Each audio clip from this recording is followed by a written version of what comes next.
Okay, welcome back. So as promised, I'm going to do a full review of the D Day campaign D Day Overlord book by Warlord for the bolt action skirmish game. So we're going to do a full flick through all the pages and have a little bit of a talk about what's inside it. But some first impressions before we do. It's a nice thick book. What is it? 216 pages in total. The cover seems a little bit thinner than it has done on previous books, so I don't know if that's a reflection of its quality, but it seems okay. I like this nice glossy cover, nice artwork, usual kind of Warlord bolt action livery and stuff like that. So yeah, it looks good. Anyway, let's crack it open and see what's inside. So first I want to say that I bought this with my own hard-earned money. I wasn't given it, or I didn't. It wasn't gifted or sent to me as a review. I paid for it, so all the opinions are unbiased and whatever. So we'll flip it open. Loads of nice artwork. So £20 it costs. You can still get it with the little promotional mini on there as well. More about him at the end. So you've got the contents page first of all. So there's an introduction. There's a bit about planning an invasion in history. So this is like the information based around this particular campaign. The airborne assault, how it started, Operation Tonga, the British and 6th Airborne Division's role, assault on the Merville Battery, Albany, Boston, Chicago and Detroit, the US airborne landings, the German response to beach landings, Bloody Omaha, Pointe du Hoc, Gold Beach, Juno Beach, Sword Beach, fighting inland, D Day, the longest day, and then we've got some new units for the British and Commonwealth, new German units, and new US units. Then there's the theatre selectors, a bit about specific fortifications to do with the Atlantic Wall, amphibious assault rules, and then other special rules, campaign special rules, minefield special rules, dug in foxholes, and then the characters are in the back there.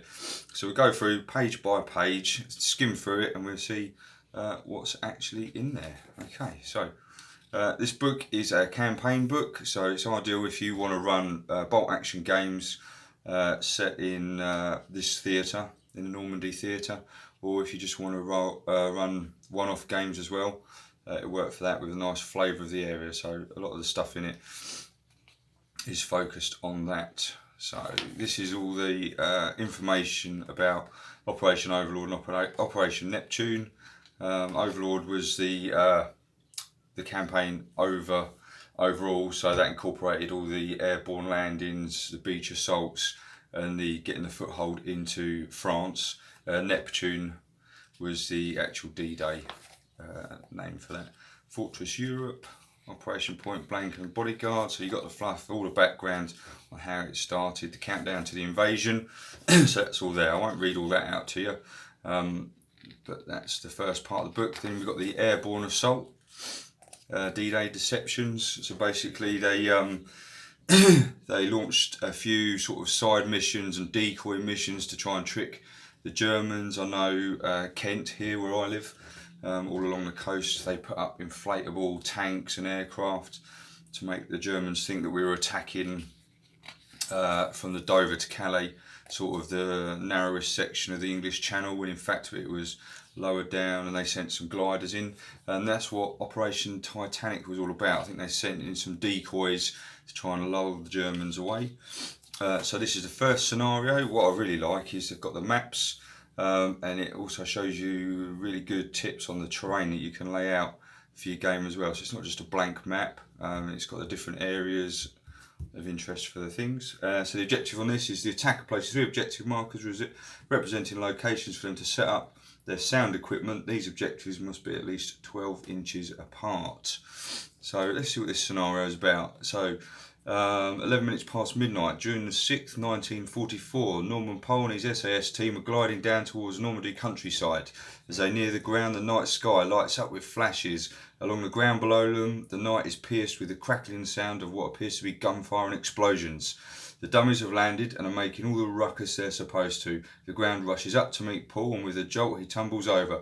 Recovering amongst the commotion, he gets out of his harness and gathers his team. Time to find the equipment. Yeah, so this is a searching for the stuff you've sent out. Anyway, so there's the map and the bits and pieces. Tells you it's all the normal kind of bolt action mission stuff. Tells you about the turns, other little bits and bobs that might happen. There's a bit on booby traps, and it's got the victory conditions there. I won't linger too much on each scenario because I want to get through the whole book. So we've got Operation Tonga, the British 6th Airborne Division's role. This is there. We've got Pegasus Bridge. You can get a nice Pegasus Bridge box set. Good opportunity to use some of those bits. Fantastic artwork as well from Osprey in there too. So this is the first part, scenario 2, the Pegasus Bridge, the coup de main. This mission's split into 2, so you got each bank. So on this one, the objective: the British player must capture the bridge, the German player must stop the British player from capturing Pegasus Bridge. Victory. The British player wins if there are no Germans on the bridge. If at the end of the turn the British player has at least 1 unit on the bridge and there are no German units on the bridge, it is captured by the British. If the game ends on turn 6 without the bridge in British hands, the Germans win. We don't want that. So that's that one, how you set it up. And this is the second half, scenario 3, Pegasus Bridge taking the West Bank. And so following on from that previous mission, the objective is the British have to secure the rest of Pegasus Bridge. Additionally, they must secure the CAF and the fortified house. The German player must hold these positions. To secure the bridge, there must be no enemy units on it. To control the building objectives, one of your units must occupy it. So that's it. Get across the bridge, secure the 2 buildings on the other side. Then you've got the assault on Merville Battery.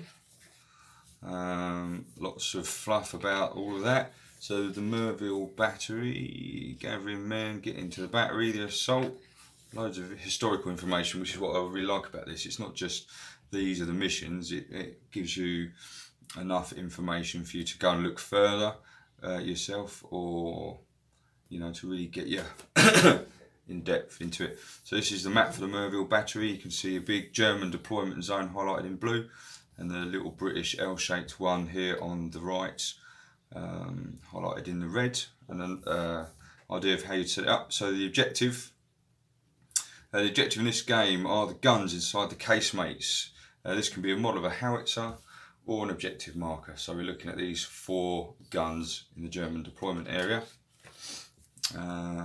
Victory. At the end of the game, the Germans gain 2 victory points for each gun left undamaged by the Red Devils. The British receive 2 victory points for each gun that's temporarily disabled and 3 points for every gun that is destroyed. After the last turn is played, tally up the victory points. Yeah, so that's sort of standard stuff there. Then we've got an alternative, I guess, if you didn't make it in time, but there's also the special rules down the side here, disabling the guns, the dug-ins, the minefields, barbed wire. They're covered in the back of this book. Albany, Boston, Chicago and Detroit, the US airborne landings. More information. So this is the early parts of D Day, when the various different paratroopers, British and American, were landing in various places, trying to get in behind enemy lines to disrupt them, to stop the Germans getting their reinforcements.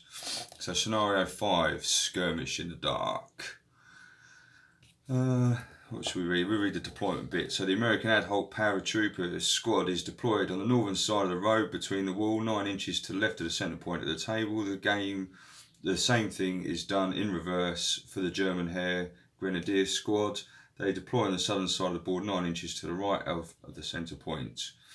So you're both starting off key. The rest of both forces are held in randomised reserve. You've got special rules for flares. Objective. So the objective for that map, have a quick look at it. Road up the middle, a few buildings. Yeah, so basically, yeah, just sort of landing on the edge of a village by the look of it. The objective for both the Axis and Allied player is to defeat the opposing force by either forcing them to abandon the battlefield through attrition. Yeah, so it's one of those get on the table and smash the opponent to win. Scenario 6, Bricourt Manor. So there's a nice little trench line along there with gun pits. US reserves start at the top, German reserves in this bottom corner, and the US deployment on this top left hand side. That's what they've got to do in this one. Objectives. The objectives are the guns, 4 10.5 centimetres LEFH howitzers. The guns are not manned in this scenario and their crews will be fighting as infantry. Place the guns in the gun pits labelled on the map. Place a token in the earth and wood bunker representing important military documents. So to win this one, the winner of this scenario is determined by the accumulation of victory points. The US get a victory point for each gun they spike, while the Germans get a victory point for each gun that remains undamaged. Whichever side controlled the documents at the end of the game gets further victory points. To win the scenario, one side needs to have acquired 2 more victory points than their opponent, otherwise it's a draw. And then there's some more history about what happened after the battle in real life. Scenario 7, Objective XYZ. So this is more of a village setup going on this one. Objective, US player. Objective is to clear complex X, Y and Z of German opposition. The Germans need to survive Sergeant Summer's onslaught and hold on to their position. So yeah, we don't know what X, Y and Z are. My guess would be that you randomly select what buildings are going to be. So yeah, that's the aftermath for that. Scenario 8, counter-attack at Sommerliglaise. So this is like one of those ones where you sort of work up through the different areas. So objective, start with the US player. Players place an objective marker in each of the 24 by 12 inch yellow bordered areas. These areas are 12 inches from both the long table edges. So yeah, you've obviously got to work your way up through the various objectives. Oh, counter-attack, so it'd be a German one. So yeah, so you're obviously reinforcing the village after you've captured it from the Germans who want to retake it. Okay, and then the aftermath for that. Scenario number 9, Neuville-au-Plat. There's the map for that one. There's a couple of houses down the bottom.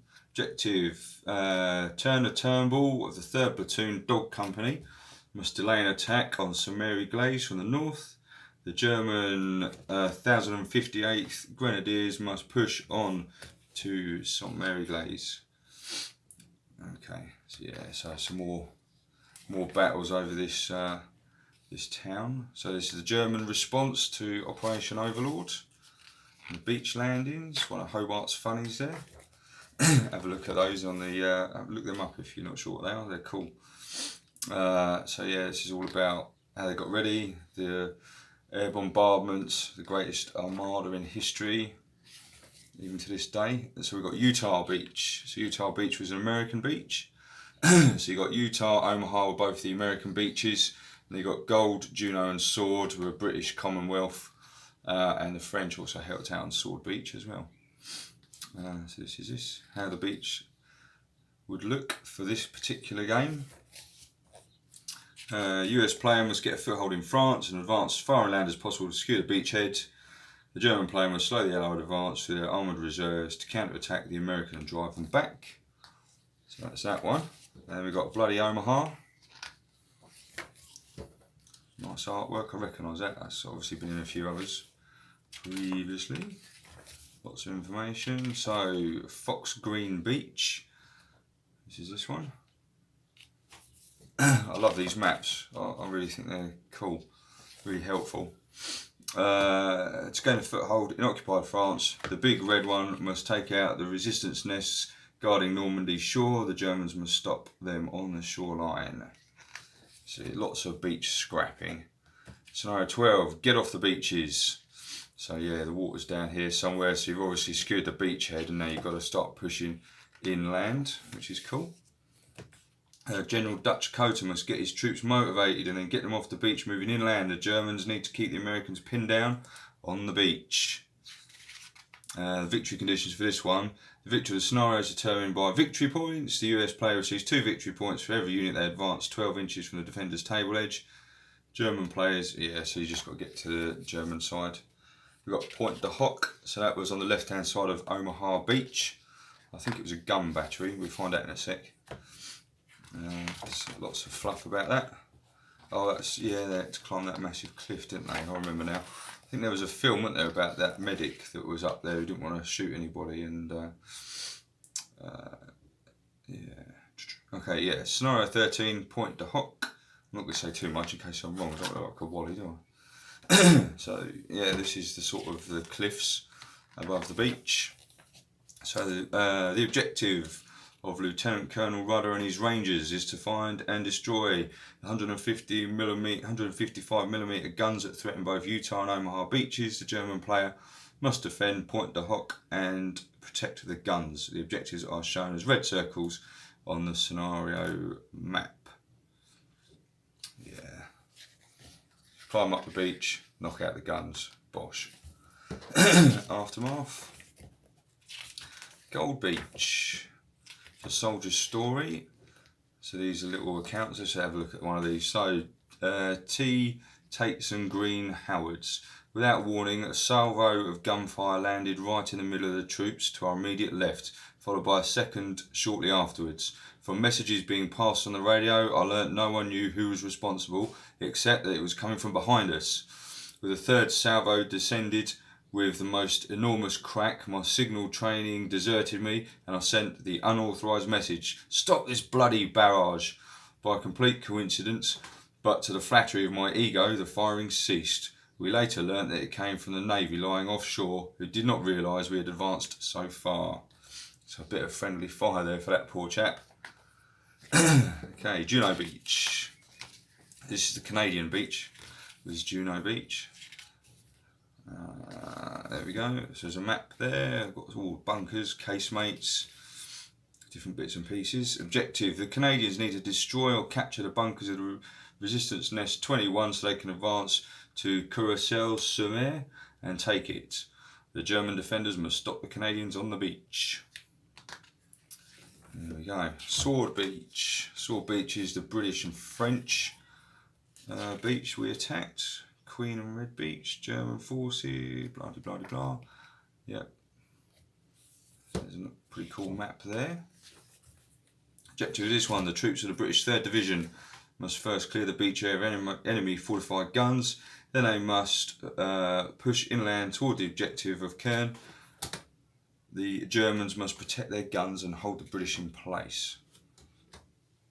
That's cool. I love all these pictures with the minis as well. It gives you a great idea of all the stuff you can use. Lots of bushes and shrubland, lots of greenery. Normandy is much like it is around here. So this time of year, sort of the June time, you've had all the April showers. It's really green out there. All the bushes are sort of fully grown. There's loads of little hiding places and stuff. It's really sort of, you know, green and lush vegetation is the order of the day. Scenario 16, Oysterham, or Oysterham. Apologies for some of my pronunciations, I'll do my best. That one, the commando's mission is to destroy the heavy artillery battery located in Oysterham. In order to achieve this mission, they may first take out the casino strong point, then investigate German gun positions. The fire control bunker must also be captured. The Germans must defend the battery and follow the commando's plans. Okay, that's cool. Right, fighting inland. So we've got our whole 21st Panzer Division. That was the main German division that was guarding this part of France, guarding the Atlantic Wall from invasion. So they bore the brunt of the largest invasion in the history of the planet Earth. Scenario 17, Pegasus Bridge, hold until relieved. So our boys are still there at the CAF and the fortified house. Obviously they're getting hammered now that the Germans have got fully aware that we're there. So this one, the objective: the British player must hold the bridge at all costs, and the relief forces led by Lord Lovat must make contact with the paratroopers holding the bridge. The German player must attempt to either capture or destroy the bridge or cut off the 6th Airborne from the British 3rd Division. So yeah, the boys are stuck there. So it's really cool that there's missions for Allied players to be attackers, Germans to be defenders, and vice versa. So there's plenty of opportunities for both Axis and Allied players to have a go at defending and attacking. Leipzig Wood, don't know if I said that right. Leipzig, who knows? Leipzig Wood. So this is no buildings at all in this. So this is quite a good one if you've got lots of trees and sort of scatter terrain. Almost like a jungle board, I guess. But a deciduous jungle board. Anyway, objectives. The objective for both sides is simple. Hunt the opponent as much as possible, break them around, force them to abandon the battlefield. Scenario 19, Le Ferry Bridge. So there's another bridge type one. You've got a river as well involved in this one. The US Airborne must hold the bridge at all costs. They must stop German reinforcements from reaching Saint-Mary-Glaise. The Germans, separated from the rest of their division beyond the Murderet, must secure the crossing. So yeah, this is like a Pegasus Bridge scenario, but for the German players. So that's kind of cool. D Day, longest day. So some more information about D Day. New British. So here I'm moving on to the new units. So we've got British guys first. Infantry, so you've got a forward naval observer, which comes with the special rules. Right, so it's probably all about, yeah. Loads on him. You've got Airborne Pathfinders section. They come with stubborn and LZ signals, landing zone signals. It says if you deploy at least one unit of Pathfinders on the table before the game starts, i.e. the Pathfinders are not in the first wave or in reserve, then any friendly paratroopers and glider units in reserve may re-roll failed order tests to come onto the tables. So you can give guys in reserve the heads up and they get a second chance to come on, which is cool. Airborne Royal Engineers section. They've got stubborn, tank hunters, engineers, Bangalore torpedoes. Bangalore torpedoes, so look at them. So Bangalore torpedoes were long plastic tubes filled with explosive. Bangalore torpedoes were designed to clear mines, barbed wire and other obstacles from a distance. To use Bangalore torpedoes, the breaching party must start their turn within 2 inches of the target, then advance outside of 2 inches of the target. At the point the explosives detonate and the player tests to see if the target is destroyed. To detonate a Bangalore torpedo, all friendly units must be outside of the 2 inches of the target. Refer to blow it up rules and minefields, blah blah blah, page 100. Yeah. And they've got explosives, so armed with rings of explosives, these engineers can blow up all manners of fortifications used in the same way HE is used to blow up buildings, bunkers, bridges, minefields or tank traps. Explosives have a HE rating of 4 inches, using 3d6 to blow up the targets. To use explosives, the engineer team must start their turn adjacent to the target, then advance at least 4 inches away from the target. At that point, the explosives detonate and the player tests to see if the target is destroyed. To detonate explosives, all friendly units must be outside of 4 inches of the target. Cool. So you can go around blowing buildings up now with guys. That could be quite tasty. Beach assault section. They've got tank hunters and wire cutters. We've got commandos. They've got behind enemy lines. They've got tank hunters. They've got tough fighters. They've got Vickers K-gun and bicycles if you want them. British beach section. Stubborn Bangalore torpedoes. Parachute diversion. Parachute diversion section. They've got stubborn and split fire. The Piats in the section may fire at different targets from the rest of the squad as if they were a single shot weapon. That's kind of cool. Parachute fire support group. They've got stubborn and tank hunters. Parachute recon party. Stubborn and recon troops. Parachute special assault section. They've got stubborn and tank hunters. Parachute tapping party. They've got stubborn mine clearing. Pioneer section. They've got tank hunters, engineers, Bangalore torpedoes. Royal Engineer demolition team. They've got tank hunters, engineers and explosives. We've got SAS deception team. They've got the Who Dares special rules. They've got deception. And they've got improvised bomb if taken. So that's cool. So deception says before they made their way to the battlefield, the deception team has been busy setting up deception devices to distract and disorientate the enemy. Enemy units coming in from reserve will suffer a further -1 to their order test to come onto the table. Yeah, it's a proper clandestine activity. We love a bit of that. 591st Parachute Engineers. They've got stubborn tank hunters, engineers and explosives. Then we've got vehicles. We've got the DD Sherman, Sherman Crab, Sherman Dozer, and the Churchill RV Normandy. Then we've got the German units. So we've got a Fusilier squad. They've got tank hunters and bikes. Green Grenadier squad, tank hunters in green. We've got the Russian Liberation Army. They've just got, they haven't got any fanatics. They've got, yeah. Got Tobruk machine gun team. We've got 47mm pack. We've got a 50mm KWK 38 and 39. We've got a pack 97. We've got a converted Vickers tank, Flampanzer, Hotchkiss, Renault FT nicked from the Frenchies, Panzer 35, Samoa S35, Lorraine Schlepper, that's one of the French, that's another French tank I think, Panzer Jaeger, got assault guns, armoured half-track, Samoa half-track, armoured half-track with a mortar, Laffy heavy tractors. We've got the US units, so they've got some airborne engineers, they've got tank hunters, engineers, Bangalores and explosives. We've got airborne pathfinders, stubborn with LZ signals. We've got a beach assault squad, we've got a beach demolition team, we've got engineer squad, there's loads of new stuff in here, isn't it? Forward naval observer, paratrooper squad. They've got recon jeeps, they've got a mortar jeep, they've got DD Shermans, and they've got a Sherman dozer. So there's loads of new units there. Probably the Germans had the least of them, but so they were the 21st Panzer Division that was sort of stuck there. They weren't expecting the attack to be there, so all of their Gucci gear was all off in other places doing other things. We've got the theatre selectors, so we've got the British 6th Airborne Reinforced Platoon, we've got the Merville Assault historical version, we've got the Merville Assault planned, we've got the British Canadian Beach Assault, we've got the British Canadian D Day off the beaches, we've got the Merville Defenders, these are the German ones now, we've got the Merville Defenders, we've got the 91st Luftland Division, we've got static, a bit of information about static divisions with their list there. We've got the 352nd Infantry Division,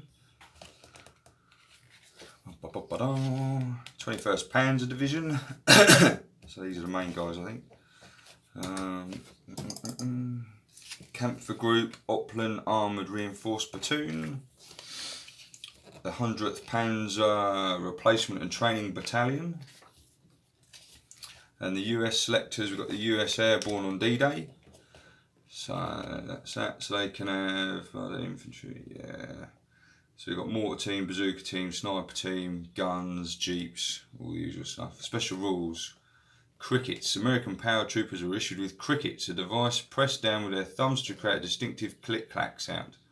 This was used to help them identify fellow paratroopers in the dark. Every headquarters and infantry unit within the US Airborne Reinforced Platoon is equipped with the cricket. Units equipped with crickets, it's a bit of a tongue twister, isn't it? Units equipped with crickets can automatically spot units in the darkness, night missions, if they're within 12 inches. That's kind of cool. It's better than a code word, I guess, isn't it? That's what we got. We got the US D Day afternoon army selector. Okay, fortifications. Normandy fortifications. Some information on that. Some special rules. Got the Atlantic Wall fortifications. So minefields, weapon pit, anti-tank ditches, trench sections. So a lot of the special rules. That's the only thing about these books. So like minefields, for example, here it tells you about minefields. 50 points, 6x6 square area, and then special rules. So okay, what do my minefields do? I'll go and look at page 192.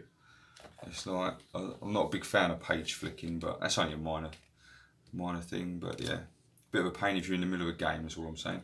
To book position, I suppose that's where planning comes in. If you've got a game planned, it's always, if you've got time, writing down special rules that might apply to your side. It's always handy to make yourself a quick reference sheet of some of them. Anti-tank bunker, VT 600 position. Command and observation bunker, camouflage Goliath bunker, howitzer casemate, Panzer stooling position. Guns of Normandy, we've got light howitzers, medium howitzers and heavy howitzers. Amphibious assault rules. Movement in the water, deep water and shallow water. Shallow water is treated as rough ground with a few extra rules. Only infantry and waterborne amphibious vehicles may move in water. Artillery units treated as impassable. While infantry are moving in water, they can't do anything else. Infantry units must always pass an order test to execute an order while in water. Water provides hard cover to infantry from small arms fire. When an infantry unit finally moves out of the shallow water, it immediately gets additional pin marker because they're wet. Waterborne vehicles may end their move overlapping solid ground for up to half their length, thus allowing transported units to disembark. Another cool picture. Beach rules. Beaches are rough ground. Send them back. Once all units have left the transport vessels, one that is not destroyed, remove the transport from the table at the end of the current turn, remove its order dice from the game, it is not counted as destroyed. Tanks and landing crafts. Beach obstacles, close artillery support, landing craft. Landing craft mechanised, landing craft vehicle personnel. So here's a bit about special rules so you can find out what those minefields actually do. There you go, that's why it's here, because it's bloody long. So there's loads of rules for minefields. So if you're going to start using them, have a read up first. Minefields and water, concealed minefields, clearing minefields, manual mine clearance by infantry, lots on minefields, dug in foxholes, trenches and gun pits, dug in rules, dug in vehicles, dug in with hidden setup, dug in versus preparatory bombardment, dug in versus tank, dug in during a game. Yeah, so I think it's going to really pay before you play whatever scenario you've chosen to just familiarise yourself with any rules that might be applicable, and either make a note of the page numbers or write them up in shorthand on a quick reference sheet. I think it'd be a bit of a interrupt the game a bit otherwise. Air landing reinforcements, paratroopers, combat jump, airborne platoons, gliders, gliding units, gliding platoons, lots of stuff on glide, and the D Day characters. So this is if you want to add any special characters into your teams. Major John Howard, Brigadier Lord Lovett, Major John Philippe Kiefer, Captain Colin Maud, he's the guy you get free with the book. He comes with 2 dogs, bizarrely. So he was a, well, I could just read it to you, couldn't I? That'd probably be better, wouldn't it? Maud's wartime service included destroying and capturing numerous enemy ships and submarines, taking part in the Second Battle of Narvik, the Dunkirk evacuation, the hunt for the Bismarck, the Spitsbergen raid, Malta convoys and Russian convoys. He was awarded the Distinguished Service Cross and Distinguished Service Order, and once survived an hour in freezing cold water after his destroyer was sunk by U-boats, a feat that he credited to downing a bottle of whiskey before jumping into the sea. Good man. After this, he ordered the sailors under his command to always carry a bottle of whiskey in case it was needed. Commander Maud was selected for the principal beach master for Juno Beach during the Normandy landings, for which he was made an acting captain. Complete with his German shepherd Winnie, Maud took charge of the arrivals and departures on Juno Beach under the heavy enemy fire. With his dark beard, shillelagh, which is a big wooden club, and dog, Maud cut an imposing figure on the beaches, sometimes swimming out to landing craft to point out errors in landing to their crew. His ruthless efficiency in running his beach and almost comical disregard for danger resulted in a bar to his DSO. Maud retired from the Royal Navy in 1956, holding the rank of Commodore.